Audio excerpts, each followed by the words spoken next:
Dinten Rebo pungkasan wulan. Halo guys, selamat datang kembali di channel ini. Kali ini saya akan membahas sebuah film yang berjudul Inang. Film yang baru rilis pada tahun ini merupakan film horor yang beda dari film horor lainnya loh. Karena film Inang ini mengangkat cerita tentang mitos Jawa yang dikenal dengan Rabu Wekasan. Nah, daripada penasaran, kita langsung saja ya ke ceritanya. Film diawali dengan seorang perempuan bernama Wulan yang sedang melakukan USG untuk memastikan kehamilannya. Lalu, dia pun memberitahu pacarnya bahwa dia sedang hamil 16 minggu.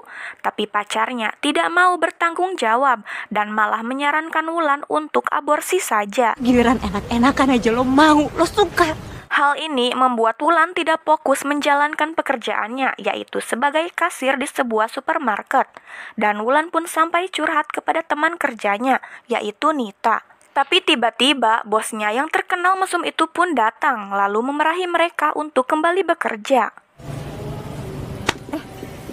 Sepulang bekerja, Wulan pun pergi ke kosannya. Di sana dia didatangi si pemilik kosan yang menagih uang kosan dan mengancam jika tidak segera bayar maka Wulan harus segera pergi. Keesokan paginya, Wulan pun pergi menemui bosnya untuk meminta uang gajiannya dipajukan. Tapi bosnya yang mesum itu... Mau kemana? Hal itu pun membuat Wulan frustasi, dan sesampainya di kosan, Wulan bergabung dengan grup yang bernama Support Bumil di Facebook. Di sana, Wulan pun curhat kepada admin grup tersebut bahwa dia hamil, tetapi lelakinya tidak bertanggung jawab dan bingung harus berbuat apa. Lalu, si admin pun memberinya 3 solusi, yaitu bisa membantunya konseling, bisa membantunya aborsi, dan yang terakhir bisa sebagai penyalur orang tua asuh. Dan Wulan pun dengan mantap memilih pilihan terakhir, yaitu penyalur orang tua asuh. Oke, kalau begitu. Keesokan harinya, Wulan bertemu dengan orang yang ingin mengadopsi anaknya. Terlihat mereka sangat baik membelikan vitamin hamil, bahkan menyuruh Wulan untuk tinggal di rumahnya sampai lahiran. Tapi Wulan belum sepenuhnya setuju, dia ingin mempertimbangkannya terlebih dahulu. Nggak apa-apa. Sesampainya kembali ke kosan, ternyata Wulan diusir karena belum bayar juga. Wulan pun akhirnya datang ke rumah Nita, tapi tiba-tiba... Wulan? Ya, Wulan di sana menemukan bosnya sedang tiduran sembari telanjang, lalu Wulan pun pergi kembali. Karena sudah pusing harus bagaimana, akhirnya Wulan pun setuju untuk tinggal di rumah ibu dan bapak yang ingin mengadopsi anaknya. Wulan. Sesampainya di rumah, Wulan disambut begitu baik, terutama ibu yang terlihat sangat begitu perhatian kepada Wulan. Ini handuk sama jubah mandi kamu, supaya tidur kamu nyenyak.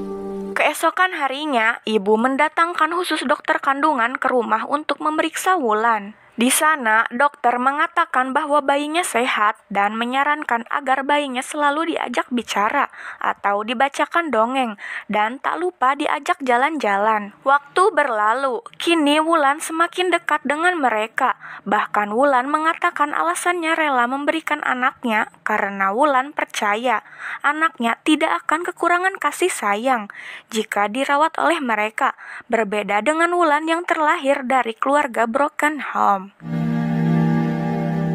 Pada suatu hari, terlihat Wulan sedang melihat-lihat buku yang ada di rumah itu untuk dibacakannya kepada bayinya.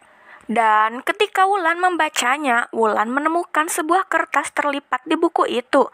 Dan ketika Wulan membacanya... Ya, Wulan tiba-tiba sudah berada di sebuah lapangan dan betapa terkejutnya Wulan karena di sana ada seorang nenek-nenek menyeramkan yang ingin mendekatinya. Yang ternyata itu hanyalah mimpi. Kenyataannya semalam Wulan ketiduran sesudah membaca. Sesudah bangun, Wulan pun meminta izin untuk jalan-jalan seperti yang dianjurkan dokter. Padahal kenyataannya, di samping itu Wulan juga ingin mencari petunjuk lewat kertas yang terselip semalam. Sekembalinya di rumah, ibu dan bapak membawa seseorang yang bernama Pak Ageng. Dan di dalam kamar tampak Wulan begitu terkejut melihat apa yang dilakukan oleh Pak Ageng. Namun Wulan hanya bisa pasrah, sampai akhirnya Wulan pun dibuat pingsan. Dan ketika sadar, ibu dan bapak pun menjelaskan bahwa alasan mereka mendatangkan Pak Ageng supaya kandungan Wulan aman. Pak Ageng pun menitipkan sebuah benda untuk dipakaikan kepada Wulan. Biar semua aman.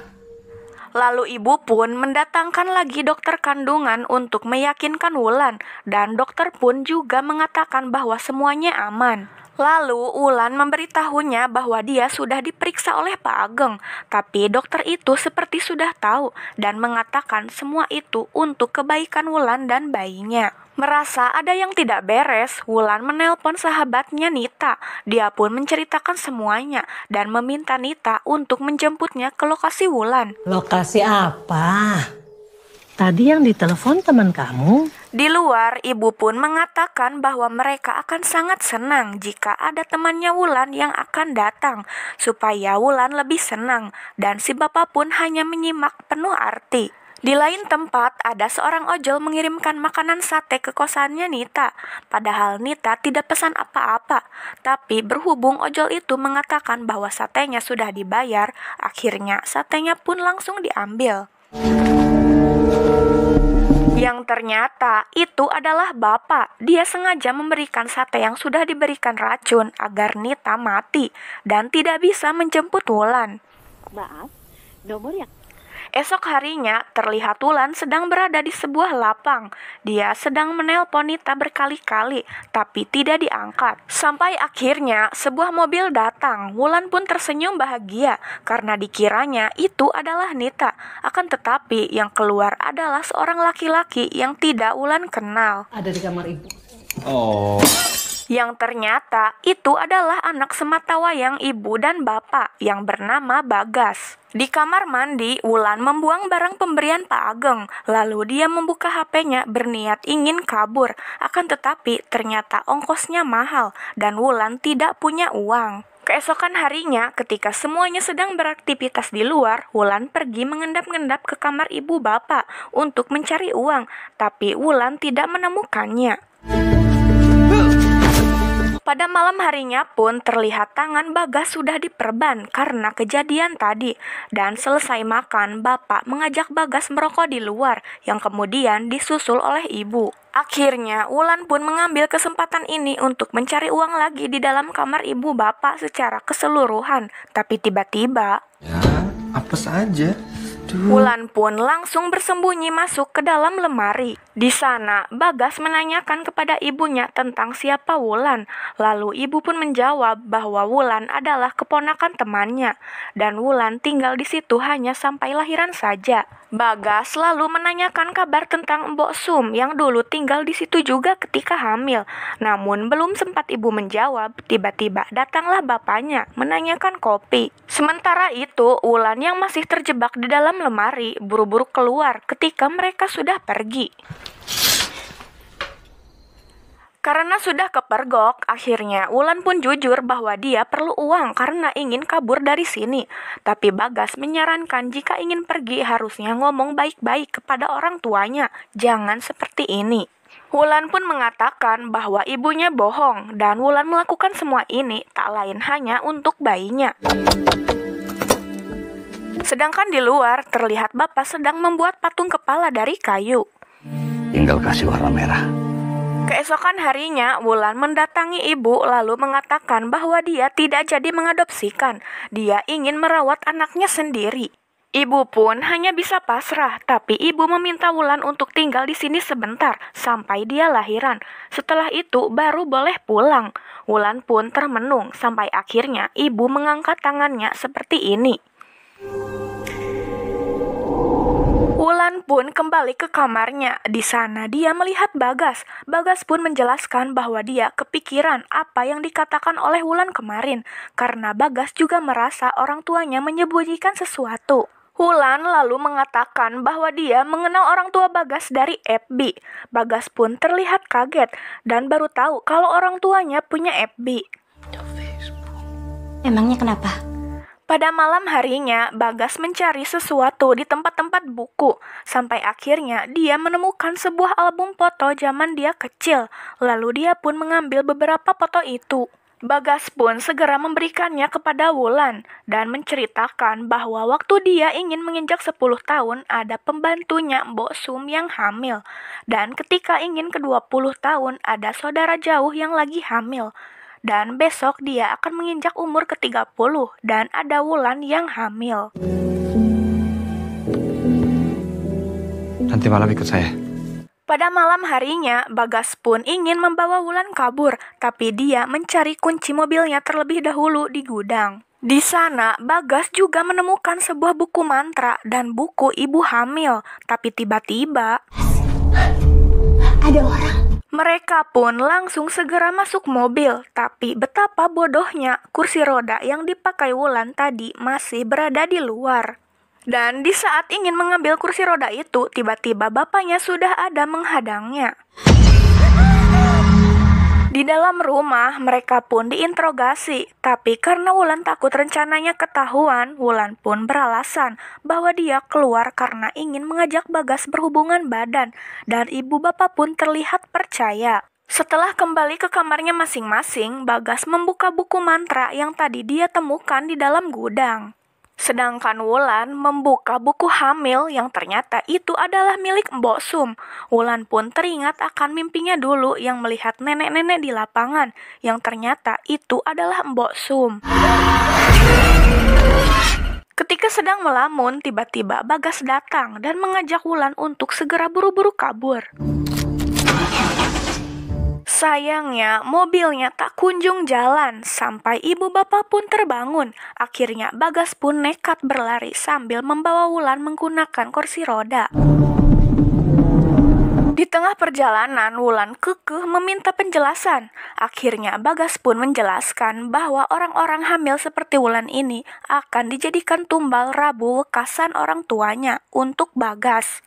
Ketika Wulan selesai membaca buku itu, tiba-tiba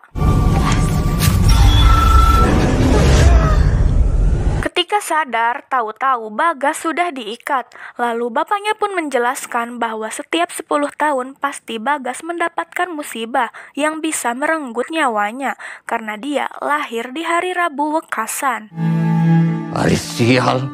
Mulai dari tiba-tiba sakit dan terpatuk ular, sampai akhirnya mereka melakukan ritual itu dan terbukti Bagas tiba-tiba sembuh. Untuk mitos! Tak lama, ibu pun masuk langsung memeluk Bagas dan berkata bahwa mereka sayang pada Bagas. Dan tiba-tiba, ketika sadar kembali, dia sudah berada di sebuah kamar sendirian. Bagas pun mencoba berbagai cara agar bisa kabur. Sedangkan di lain tempat, orang tua Bagas sedang melakukan ritual karena terlihat Wulan akan melahirkan. Tro saking sedaya pawitra. Sampai akhirnya bayi itu lahir dan Wulan akan dibunuh. Tiba-tiba Bagas mengancam akan bunuh diri jika ibunya tidak memberikan bayi itu kepada Wulan. Di sini adegan paling sedih karena Bagas mengatakan bahwa dia sayang kepada mereka. Bagas juga meminta maaf karena telah membebani mereka. Karena Bagas tidak mau kalau banyak orang-orang mati demi Bagas hidup. Bagas pun segera kabur membawa Wulan sampai jauh. Pagi pun tiba, Bagas lalu memberi minum kepada Wulan. Dan ketika Bagas keluar ingin membayar minuman itu, tiba-tiba ya, Bagas mati tertabrak. 10 tahun berlalu, kini anaknya Wulan sudah besar. Lalu diperlihatkan Wulan sedang membunuh seseorang. Ya, bisa kita tebak, Wulan sedang melakukan ritual Rabu wekasan untuk anaknya. Nah, itu dia alur cerita dari film Inang. Semoga bisa diambil pelajarannya ya. Terima kasih sudah menonton video ini. Dan sampai bertemu kembali di video selanjutnya.